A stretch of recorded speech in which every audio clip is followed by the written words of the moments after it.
This is a continuation of my lectures.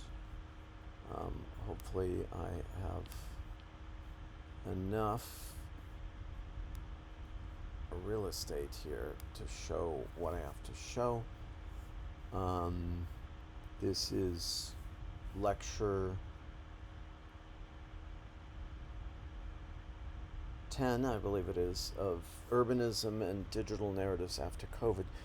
We came out of a study and talk about the city as a metabolism, and we're kind of wondering in this class what goes into that city. What if we emerge from a discussion of habitats, kind of the final physical typology of city design from dream cities, what goes into making a city, and how are these cities formed? And I wanted to structure a conversation around what are the narratives that actually go into a city after living in New York City, Tokyo, Seoul, Singapore, Songdo.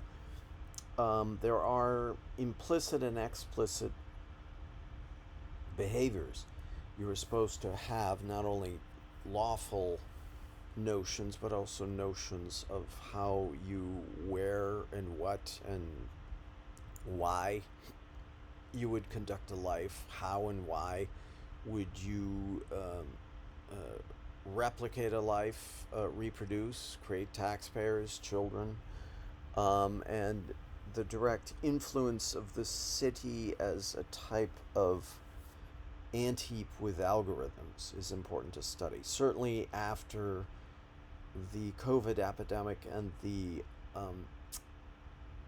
quarantining of large global cities, we saw massive effects as to why and how a city would have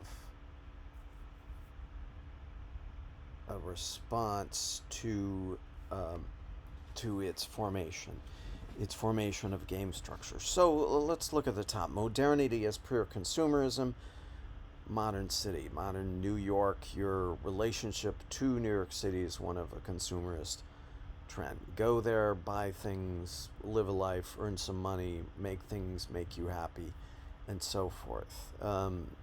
That's an assertion. The negation is that modernity is pure individuality. You don't need things. You are a person who chooses to live in a city or a country or suburbs, and you are carving out yourself as pure individuality. The non-negation is modernity as pure state, of fascist exclusivity from other people, or socialist centrality, is you get your narratives from the state. And as much as this might seem reprehensible to an American sensibility, a lot of our behaviors are formed by a combination of free markets and the state. Lower right, as a non-assertion, modernity is a construction of love and future self-love. Can you, will you, would you love yourself as an old person in the future? The self of the future is an other in an important construct, as Ava Illouz pointed out in her book Why Love Hurts, is the notion of love and modernity is passion and compassion and empathy for another, someone you could love, someone you do love now, beyond your parents.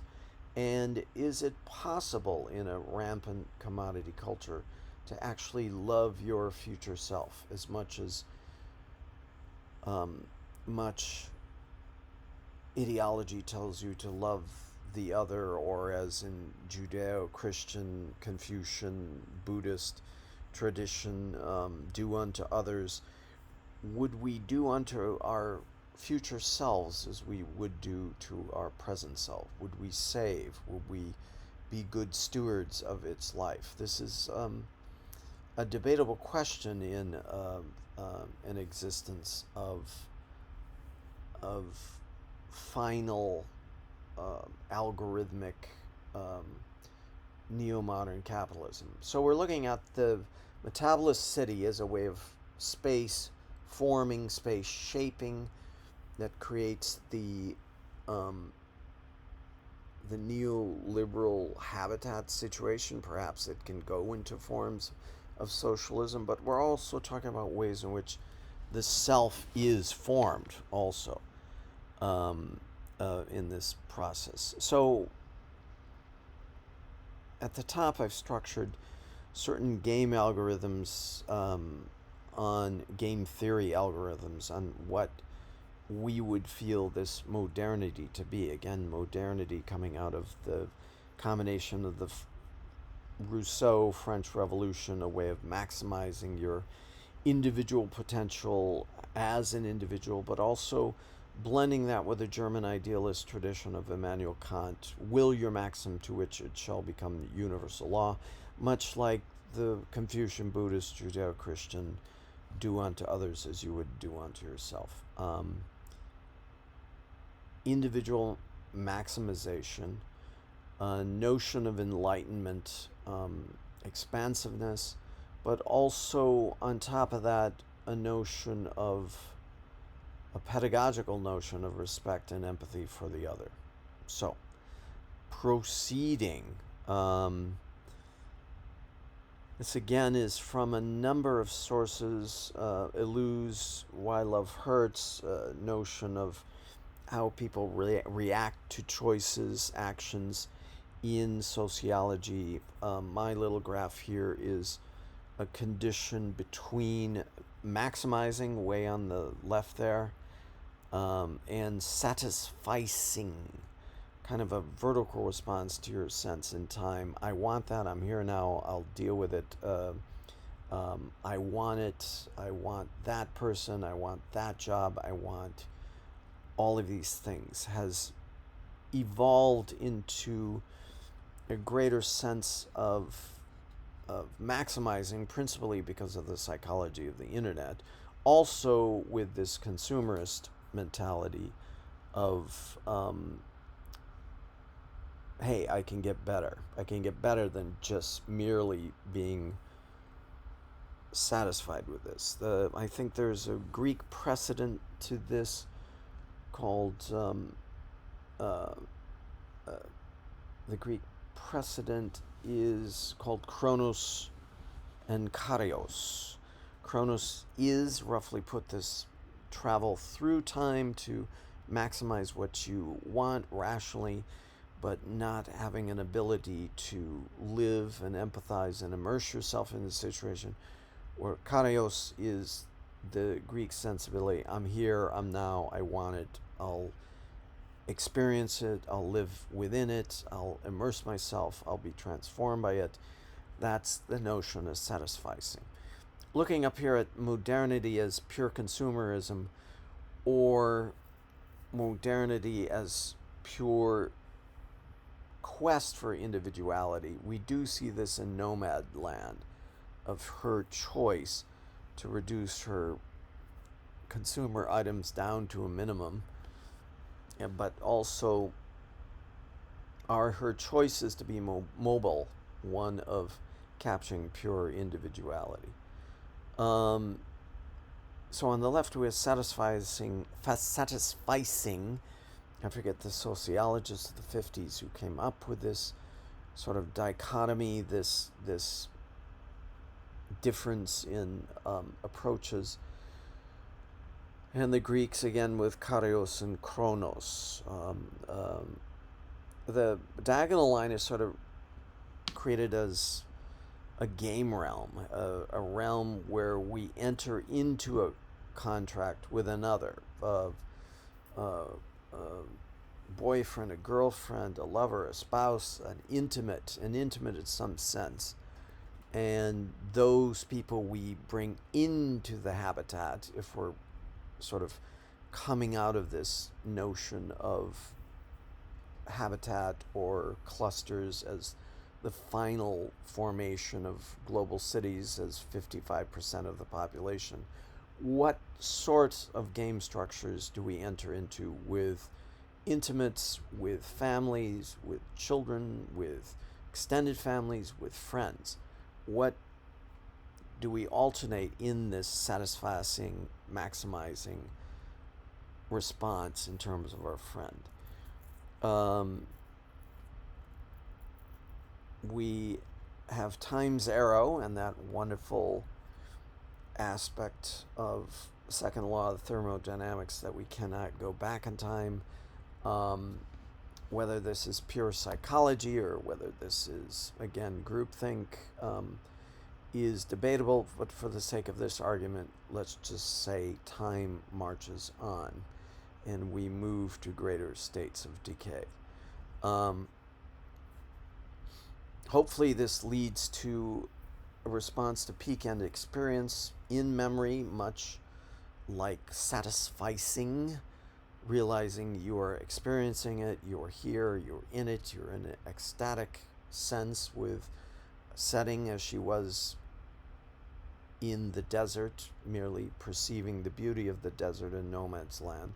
You're with an intimate, a lover, a spouse, a girlfriend, a boyfriend, whoever you have decided to love out of satisficing your place in time, and how that affects the peak end experience.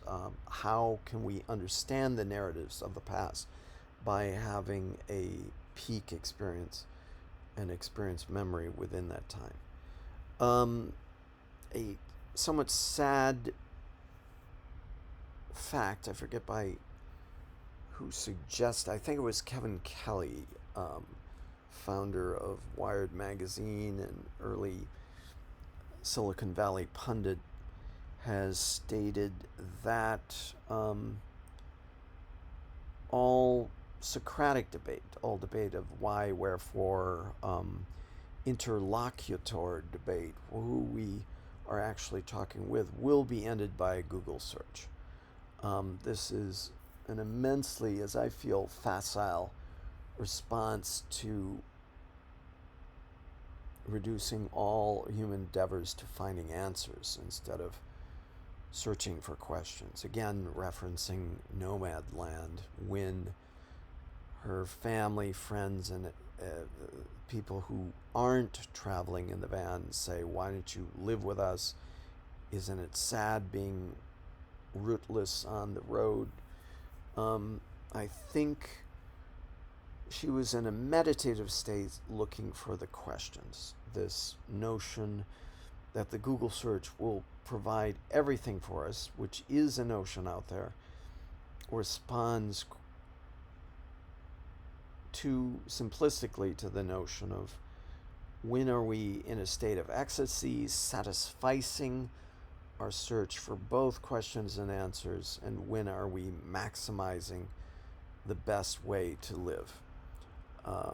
Moving on. The big picture. The old school system was designed as a pyramid scheme where energy is focused upward. The pyramid scheme did not focus on usefulness of current sustainable infrastructure, but became a type of futures speculation.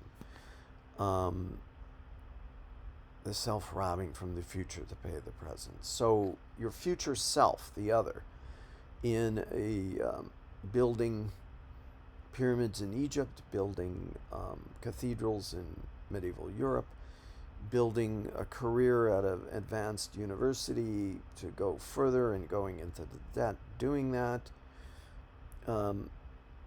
becomes a way of robbing from the future to pay the present, robbing from the future self, the future other. Avatars, things in the future, the other. The system is not just industrial or post-industrial service economies. It retains a strong influence from the beginning of the agrarian culture with toil, kings, priestly classes, necessity and scarcity to conduct information. Did we need hierarchies to consolidate information?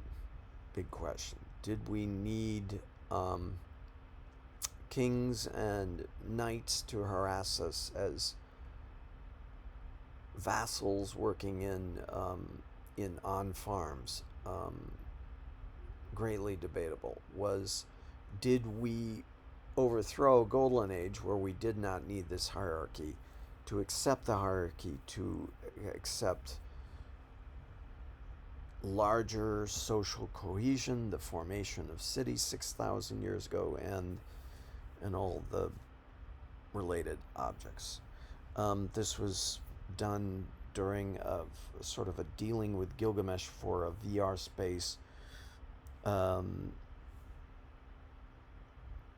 Why and how do we create cities, and who do we place at the top as the coalescence of all our dealings to be ultimately responsible, but ultimately transfer the correct energies to, let's just say, crop planting in alluvial plains in the Nile in Egypt? Who would time this? Would it be the priests? Is it the kings hiring the correct priests to find the system of flooding of the Nile to create seasonal crop plantings? What we had was misinformation, coercion, herd mentalities, bullying, authority addiction. These were the nodes of conduction of basic static in information. And we often use religion as an alternative system of communication, of imaginary worlds, so that humans could endure the project, the hierarchy, building cities with a meaning within an agrarian hierarchy, yet at times they collaborated with them, the religions. Going on, here is our space-time path continuum, us in spaces. The potential interaction in space-time pyramids, potential path area which stretches out from a space. What are we doing within the chronology, the chronos? And how do we expand as a little man in there? How do we expand within the time-space prism? And how do we actually mix and meet others within this space, our differential time? Obviously made more complex by the use of the internet, and so forth. We shall stop there and go on further in lecture 11. Thank you.